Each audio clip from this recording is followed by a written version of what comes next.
Vida abundante em 2026. O que Deus espera de nós? A paz do Senhor. Bom dia, irmã Lindinalva. A paz do Senhor, irmã Gisá, a paz do Senhor a todos que nos acompanham.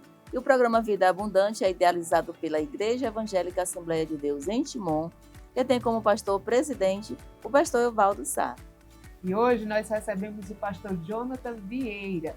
Nós vamos falar sobre essa temática que é muito importante. Afinal, quem não tem aí planos e projetos para um ano que se inicia? Pastor Jonatas, a paz do Senhor. Seja muito bem-vindo ao programa Vida Abundante. Paz do Senhor, obrigado. Agradeço a Deus por estar aqui com vocês. Pastor Jonathan, vida abundante. A palavra de Deus em João 10:10 fala sobre a perspectiva da vida abundante. Fale-nos sobre esse aspecto. Neste aspecto, segundo a palavra de Deus, eu vejo o seguinte: eu vejo vida abundante, quando Jesus se refere, é algo que está mostrando uma libertação do ser interior, uma libertação completa. Por exemplo, a libertação do pecado, de qualquer tipo de escravidão, especificamente o pecado. Então eu vejo que a vida abundante, ela inicia-se a partir daí, conforme as palavras de Jesus. Pastor, 2026. São muitos os desafios para uma construção sólida, espiritual, profissional, dentro da sua visão, dentro do seu contexto de profissional de psicologia ou psicólogo, também dentro da visão pastoral. Como esses desafios vão surgir e como nós podemos lidar com eles?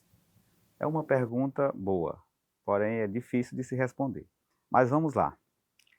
Tratando-se de desafios, nunca a gente sabe o que espera à frente. Pode ser algo que seja fácil, simples de resolver, e pode ser algo complexo. E dependendo do desafio, se é simples ou complexo, o importante é estar preparado.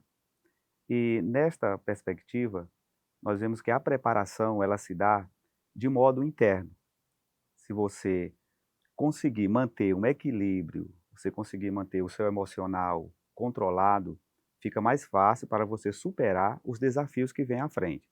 Então, o melhor para concluir a questão da pergunta: como vencer esses desafios que virão? Eu não sei que tipo de desafio virá, porém, eles virão.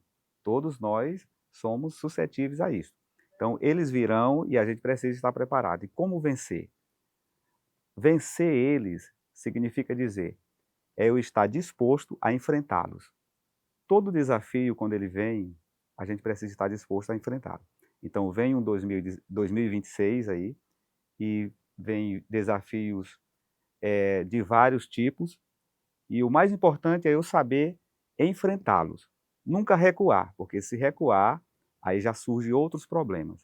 Então, para vencê-los, é sempre enfrentá-los. Muito bem. Muito bem, pastor. E a Bíblia fala que para Deus um dia é como 1000 anos como um dia. Mas na perspectiva humana, a gente sabe que existe um momento em que surge um novo tempo. E quais são os ajustes internos que a gente precisa para encarar esse novo momento? É preciso fazer esses ajustes logo ou eles vão acontecendo à medida em que vão surgindo os desafios? Esses ajustes, eles diz respeito, principalmente na área psicológica, o ajuste interno, ajustes externos, principalmente o interno, ele diz respeito à adaptação. Então nós precisamos estar cientes de que tem momentos que é preciso eu saber me adaptar. Se eu não conseguir me adaptar a determinados ambientes, vai ter um desajustes, principalmente de modo interno. Então é importante eu perceber e saber me controlar diante das situações. Por exemplo, tem situações que não é esperado que ocorra tal episódio, mas mesmo eu estou envolvido naquele episódio, mesmo que eu não esperava ele. Então, o que fazer? Eu preciso me adaptar. Mas a adaptação é um processo que ele tem que iniciar dentro de mim. Eu preciso, dentro desta adaptação, para mim entender o processo e fazer parte do processo, eu preciso ter um certo domínio, um domínio próprio de cada situação. Está chegando um novo ano, e dentro deste novo ano, tem vários episódios ou vários processos que podem ocorrer que eu não esperava. E por ser algo novo, Eu preciso me adaptar para me poder estar dentro desse processo com um ajuste. Então, é importante essa pergunta, porque ela vai me proporcionar um conhecimento para que eu possa me adaptar a este processo. Por isso que se trata de um ajuste interno. Então, eu preciso reorganizar, por exemplo, dentro de um ajuste interno, eu preciso reorganizar os meus processos mentais, porque muitas vezes eu estou engessado com pensamentos repetitivos. Ah, minha rotina é esta e eu não vou mudar. Mas qual é o tamanho do desafio que está na frente? Vou precisar me adaptar. Então, eu preciso me reorganizar mentalmente, ver como é que estão os meus pensamentos. Eu vou conseguir enfrentar determinado problema?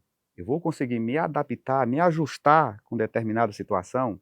Então, tudo isso se faz necessário uma reestruturação mental ou cognitiva, que a gente chama na psicologia, porque essa reestruturação ela vai fazer com que eu crie novos ambientes, ou melhor, com que eu crie um novo percurso para me adaptar-se a determinadas situações.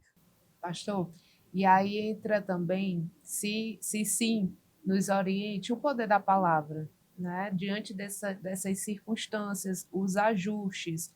Ontem mesmo eu vi um vídeo de um atleta, onde enquanto ela, dentro de uma competição, assistia os seus adversários, ela assistia, mas ela falava verbalmente, literalmente, para ela mesma: eu vou vencer, eu consigo, eu posso, de forma insistente. E a mídia filmando, depois fizeram a leitura labial e identificaram essas palavras.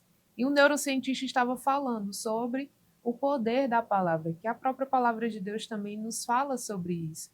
Que diante dos desafios, ali ela estava em um campeonato de grande escala, ela acreditava e falava, verbalizava isso, que ela iria conseguir. De fato, ela foi vencedora. Certo. É uma situação importante de se abordar. Agora vejamos o seguinte, às vezes a pessoa ela sente dificuldade, e a gente pode até imaginar, não, mas é tão fácil pronunciar palavras positivas, é uma coisa que eu posso fazer e é tão fácil, por que que muitas pessoas não o fazem? Por quê? Então vem uma pergunta aí. As palavras, elas têm, como alguns dizem, o senso comum, elas têm determinado poder, têm determinada influência. Só que não é uma coisa apenas do senso comum. Biblicamente falando, as nossas palavras, elas precisam ser palavras pensadas. Palavras pensadas são palavras que você vai dizer de modo equilibrado. Você não vai dizer qualquer coisa. Então, eu vejo que nós devemos controlar aquilo que a gente vai falar. E, antes disto, é bom fazer um treinamento em casa. Tem pessoas que têm dificuldade até de se olhar no espelho. Elas não conseguem simplesmente se olhar no espelho para se arrumar. Imagine, uma pessoa que tem dificuldade de se olhar no espelho, ela vai ter facilidade de pronunciar palavras positivas consigo mesma? Então, isso aí são pontos. São pontos importantes que a gente precisa explorar. Porque, às vezes, por que fulano não usa palavras positivas? É porque ela tem essa dificuldade consigo mesma até em casa. Nem em casa, ela a sós, ela não consegue se olhar e não consegue dizer eu sou bonita, não consegue dizer eu vou conseguir vencer. Então, para essas pessoas, é muito difícil elas pronunciarem isso. Então, até chegar lá, nesse nível, digamos assim, de maturidade psicológica, existe uma construção, né? Existe tudo. É uma palavra bem colocada, uma construção. Tudo precisa uma construção. Não é simplesmente eu ver alguém falando, dizer, eu vou repetir a mesma coisa. Tem que ter uma construção. Porque se houver a construção, vai haver o efeito. Tudo bem. E para 2026, são muitos, assim como toda virada de ano, né, irmã Reginaldo? A senhora já tem suas metas para o próximo ano? Estou construindo. Pensando aí, construindo. São muitos os desejos, as metas que nós criamos, sociedade como um todo. A palavra de Deus diz que Deus tem bons pensamentos ao nosso respeito, para nos dar paz e um bom futuro. E existem também os nossos desejos, né? Como nós podemos alinhar esse contexto com a vontade de Deus? Como falamos, biblicamente falando, essa questão de metas para alinhar com o propósito de Deus e as minhas conquistas pessoais, nós precisamos estar de acordo com a palavra. E, como falei, nós precisamos disciplinar. disciplinar a nossa vida. Então, que seja uma meta de todos nós. Principalmente nos dias que nós vivemos. As distrações, elas são muitas. Se não houver disciplina para mim procurar saber qual é a vontade de Deus, eu não vou conseguir. Passa-se o ano todo, eu digo que vou conseguir no início do ano, tal, e vou me esforçar, mas aí não tem disciplina. Chega o fim do ano, não conseguiu, porque não disciplinou. Não foi uma pessoa persistente, perseverante. Então, uma meta que, como psicólogo e também como pastor, eu falo, é disciplina. Nós precisamos lutar, principalmente nos dias que nós estamos vivendo, onde há muitas distrações para tirar a nossa atenção, o foco, e deixar a nossa atenção alternada. Precisamos focar a nossa atenção. Perfeito. E pastor, a Bíblia diz, Jesus disse, né, que o meu jugo é suave, meu fardo é leve. E como a gente ter leveza diante das pressões do cotidiano, das ansiedades que sempre surgem diante das adversidades? É uma questão importantíssima, essa questão. Ela é dúvida de muitas pessoas. E por quê? Porque muitas pessoas, até mesmo crentes da nossa mesma fé, que creem em Deus verdadeiramente, têm essas dúvidas. Quando Jesus diz, vinde a mim, todos vós que estáis cansados, sobrecarregados, e eu vos aliviarei.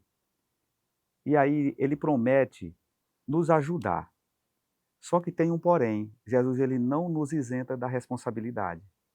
Ele diz assim, olha, o meu fardo, ele é leve, o meu jugo é suave. E vocês vão carregar, só que é mais leve, mas vai carregar. Então tem uma responsabilidade de carregar. Este carregar, Jesus está querendo dizer o seguinte, eu vejo, na minha visão, eu vejo que Jesus está dizendo assim, olha, este fardo você vai ter que levar. Agora, quando você vem a mim, tem uma diferença, eu vou ajudar você a carregar. Não significa dizer ausência de problema. Eu vou aceitar Jesus, entregar minha vida a Jesus, os problemas vão sumir. Não, Jesus não está dizendo isso. Ele está dizendo que vai estar com você nos problemas e vai ajudar você a carregar estes problemas. Quando a gente entende esta premissa, quando a gente entende este propósito, a gente consegue superar os problemas. E sempre procurar meios para nunca retirar Jesus da nossa vida. Então é importante a gente entender esta parte, que o fardo é leve, mas eu vou ter que carregar. Tem um fardo. Tem uma responsabilidade minha para ser feito. E quando eu entendo isso, a vida se torna leve. Porque eu sei que o problema que está na frente, eu vou sempre enfrentá-lo, mesmo que seja difícil. Mas o meu Senhor, que prometeu estar comigo, Ele vai estar presente e me ajudando a enfrentar aquele problema. Muito bem. Pastor, nós estamos aí em um tempo onde a inteligência emocional está em alta, né? Saúde emocional, ela é muito bem falada na escola, nas faculdades, na igreja, na sociedade como um todo. Como nós devemos equilibrar a fé, a saúde emocional e as nossas demandas, as nossas responsabilidades do dia a dia? A fé e a saúde emocional. Como equilibrar? Geralmente, quando a pessoa ela está, digamos assim, adoecida emocionalmente falando, ela não tem paciência, ela não tem aquela perseverança, aquela persistência nas coisas. Ou ela é muito ansiosa, inclusive vem o transtorno de ansiedade a partir daí, ou ela entra em um estado depressivo, dependendo da circunstância em que ela está passando. Então, é muito difícil uma pessoa como esta, ela equilibrar a fé. Porque para equilibrar a fé, vai precisar do principal elemento que fortalece a fé, é a palavra de Deus. E a pessoa que está desequilibrada, em determinadas circunstâncias, está com desequilíbrio emocional, ela não vai conseguir fazer isso. Então é importante, mesmo um servo de Deus, uma serva de Deus, é importante ele nunca esquecer que o equilíbrio, ele vai exigir um fortalecimento. E um fortalecimento vai exigir as práticas referentes à espiritualidade. Por exemplo, quais são as práticas que vai fortalecer a minha fé? As práticas de um crente, de um servo de Deus, de um homem, de uma mulher de Deus. É a oração, a leitura da palavra, a consagração, o jejum. São práticas que fortalecem a minha vida espiritual, a minha fé. Então, para que haja esse equilíbrio no meu emocional, eu preciso realizar estas práticas. É importante isso. Tá ali a construção, né, pastor? Tijolo por tijolo, oração, jejum, leitura. E então a gente consegue fortalecer esse muro Consegue de fato, fortalecer. né? E equilibra. O Muito seu bem. emocional fica equilibrado com a fé. Pastor Jonathan, em um tempo de tantas inovações, mercado de trabalho competitivo, como o cristão pode, nesse novo momento agora, em 2026, atuar de forma ética, de forma que possa também cumprir o propósito de Deus na sua vida profissional?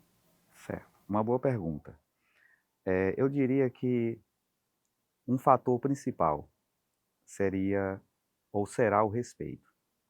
O respeito ele cabe em todos os locais, inclusive dentro de uma empresa. O respeito entre as pessoas, a tolerância com as pessoas, vai ajudar qualquer indivíduo em qualquer situação. Outro ponto que não deixa de ser importante, é muito importante, porque o respeito ele vai trazer a honra. E quando a pessoa honra, o nome do Senhor é honrado, esta pessoa ele está demonstrando um equilíbrio emocional e profissional. E por mais que ele não seja uma pessoa que queira se aparecer, mas ele será bem visto, porque ele vai agir, a partir do momento que ele age com respeito e honra, ele vai levar o testemunho. E esse testemunho as pessoas vão começar a falar sobre ele. E o nome do Senhor vai ser honrado aí. Então eu creio que em qualquer departamento, seja a igreja, seja a empresa, o respeito é essencial. Pastor, dentro do contexto de vida abundante, eu creio que a família ela está bem presente. Quais os conselhos o senhor traz às famílias que nos acompanham para um ano novo que se inicia, 2026? Como a estrutura familiar pode melhorar honrando a Deus e também fortalecendo os vínculos? Essa questão de família, ela tem mudanças bruscas, porque família varia de família para família. Mas o certo é, uma pergunta que engloba todas as famílias e uma resposta que certamente também vai fazer parte. Eu vejo o seguinte, dentro de toda família tem problemas. E está chegando aí um ano novo. E todos prometem, eu vou mudar, eu vou ser melhor, uma pessoa melhor, e quando menos espera, os mesmos comportamentos são repetitivos dentro da mesma família e os problemas continuam. Então, para que estas famílias elas venham desenvolver um projeto de vida, elas venham desenvolver uma unidade entre elas, é preciso que haja mudanças de comportamento. E essas mudanças de comportamentos, elas só virão de uma forma, é o diálogo. Então, para 2026, as famílias que não têm diálogo, passe a dialogar mais. O marido com a esposa com o marido, com os filhos. Mantenham o diálogo, porque o diálogo ele vai trazer a unidade.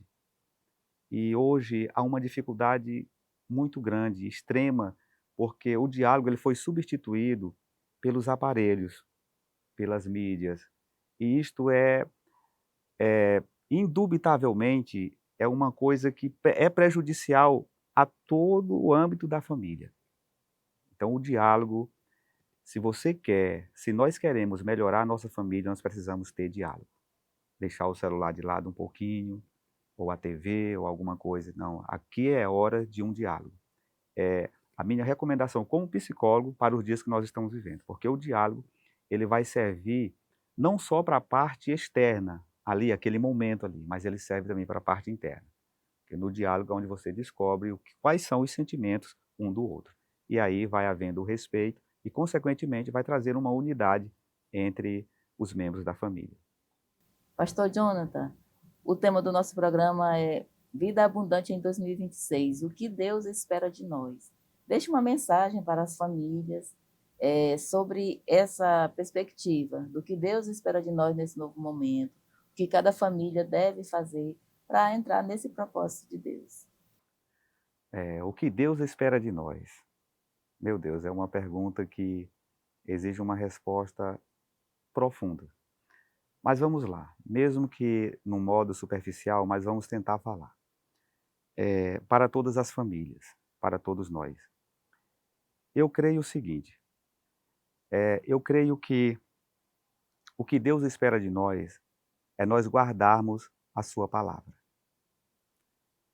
E o guardar esta palavra, ela vai exigir de nós uma certa paciência, porque nós cristãos, nós somos também muito apressados. Como assim? A gente às vezes quer algo de Deus e, Senhor, eu quero, Senhor, era para ontem. E Deus, ele demonstrou, não me falha a memória, o texto de Isaías, parece-me que é capítulo 11, o Senhor demonstra que a forma dele agir. Ele disse ao profeta Isaías, olha, ele disse assim como a chuva cai, se faltar alguma frase aqui, não tem problema, mas pelo menos eu quero concluir o raciocínio. O Senhor, ele disse assim, Senhor Deus, assim como a chuva cai e rega a terra, né? E após regar a terra, vai nascer uma plantinha. E após aquela plantinha nascer, ela vai crescer. Ela vai se alargar, o caule dela vai ficar mais robusto. E depois ela vai florescer. Depois que ela floresce, aí o Senhor diz, tem um outro processo, que é frutificar. Aí Deus, ele diz no versículo seguinte, se não me falha a memória, ou o versículo 11 ou 12, ele diz assim, assim é a minha palavra. Então Deus, ele não muda a forma de agir. Então, para as famílias, é paciência, esperar no Senhor. Porque Deus, ele tem a forma de agir. Ele só age no tempo dele. Ele já disse, desta forma. Tem que haver uma construção, uma palavra que o missionário Gisal usou aqui. Tem que haver uma construção. Então, tudo tem o seu processo. Então, não adianta eu querer colher algo que eu não plantei, eu não passei pelo processo. O Senhor está querendo dizer isso, tem que passar pelo processo. Então, uma mensagem para as famílias 2026, para todos nós, é que nós possamos ter paciência e esperar no Senhor. E falando em frutificação, para nós concluirmos o nosso pensamento, a palavra de Deus, ela diz que quais são, ou qual é o fruto do Espírito. Todos nós sabemos, o fruto do Espírito é amor, paz, longanimidade, bondade, fé, mansidão e temperança. Então, o que Deus espera das famílias? O que Deus espera de nós? É o fruto. Então, mas o fruto vem depois de quê? Depois de todo um processo, depois de toda aquela plantação, depois de toda aquela situação que o Senhor diz. Aí, quando ocorre todo este processo, que chega o período da frutificação, aí o Senhor diz, agora é a hora de eu cumprir a minha palavra, porque eu ajo dessa forma. Então, Deus, ele tem o tempo dele e nós precisamos respeitar. Que nós possamos guardar estas palavras e lembrar, porque elas são a palavra de Deus para nossas vidas. Pastor Jonathan, muito obrigada por sua participação. Que Deus continue abençoando sua vida e o seu ministério. 2026 bate a porta e que nesse novo ano nós possamos também compreender as estações. Há um tempo para plantar, para colher. Há também a chuva, irmã Lindinalva, um período onde a gente precisa se recolher um pouco mais. E então, quando o sol sair, nós poderemos então mostrar os frutos, as flores que foram construídas em todas as outras estações. O meu desejo é que Deus abençoe sua vida, sua família nesse novo ano que se inicia. E no limiar desse novo ano, nós queremos agradecer a você que segue o nosso canal, o canal TV AD Timon, que curte a nossa programação, que compartilha. E se essa mensagem tem abençoado você, compartilhe com outras pessoas. E que a sua família seja plenamente abençoada e o nome do Senhor seja glorificado na nossa vida. Obrigada por sua companhia e que Deus abençoe a sua vida. Um feliz ano novo. E lembre-se, vida abundante é a sua vida plena em Jesus.